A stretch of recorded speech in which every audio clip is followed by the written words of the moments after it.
মধ্যপ্রাচ্যের সংঘাত সামরিক লড়াইয়ের সঙ্গে জড়িয়েছে বড় শক্তিগুলোর কূটনৈতিক হিসাব নিকাশও।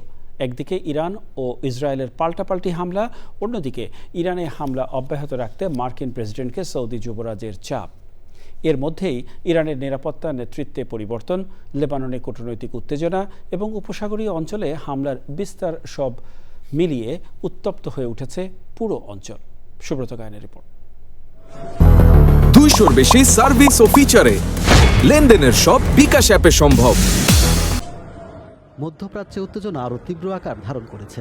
ইরান, যুক্তরাষ্ট্র ও ইসরায়েলকে ঘিরে চলমান সংঘাতে নতুন নতুন হামলা, পাল্টা হামলা এবং কূটনৈতিক তৎপরতা পরিস্থিতিকে আরও জটিল করে তুলেছে।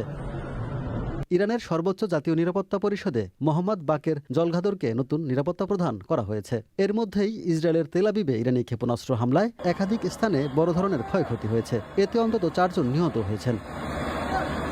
ইরানে হামলা চালিয়ে যেতে মার্কিন প্রেসিডেন্ট ডোনাল্ড ট্রাম্পকে চাপ দিচ্ছেন সৌদি যুবরাজ মোহাম্মদ বিন সালমান। নিউ ইয়র্ক টাইমস এমন খবরই প্রকাশ করেছে। সৌদি কর্মকর্তারা যুবরাজের এমন অবস্থানের কথা অস্বীকার করেছেন।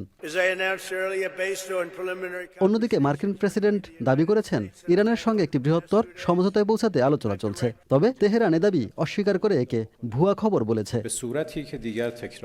যুক্তরাষ্ট্রের সেন্ট্রাল কমান্ড জানিয়েছে তারা ইরানের লক্ষ্যবস্তুতে আক্রমণ অব্যাহত রেখেছে। পাল্টা ইরান 10 ঘণ্টারও কম সময়ে ইসরায়েলে অন্তত 7 দফা ক্ষেপণাস্ত্র হামলার দাবি করেছে। এছাড়া বাহরাইন, সৌদি আরব ও কুয়েত সহ উপসাগরীয় বিভিন্ন দেশে ড্রোন ও ক্ষেপণাস্ত্র হামলা হয়েছে। এদিকে কৌশলগতভাবে গুরুত্বপূর্ণ হরমুজ প্রণালী নিয়েও উদ্বেগ বাড়ছে। ভারতের প্রধানমন্ত্রী নরেন্দ্র মোদী ও ডোনাল্ড ট্রাম্পের মধ্যে এ নিয়ে আলোচনা হয়েছে। বিশ্ব জ্বালানি সরবরাহের জন্য এই পথ খোলা রাখা অত্যন্ত গুরুত্বপূর্ণ বলে জানিয়েছে মোদী। মধ্যপ্রাচ্যের সংঘাতের প্রভাবে জ্বালানি খাতে নতুন সংকট তৈরি হয়েছে। রাষ্ট্রায়ত্ত জ্বালানি প্রতিষ্ঠান কাতার এনার্জি কিছু দীর্ঘমেয়াদী এলএনজি বা তরলীকৃত প্রাকৃতিক গ্যাস সরবরাহ চুক্তিতে ফোর্স মেজর ঘোষণা করেছে।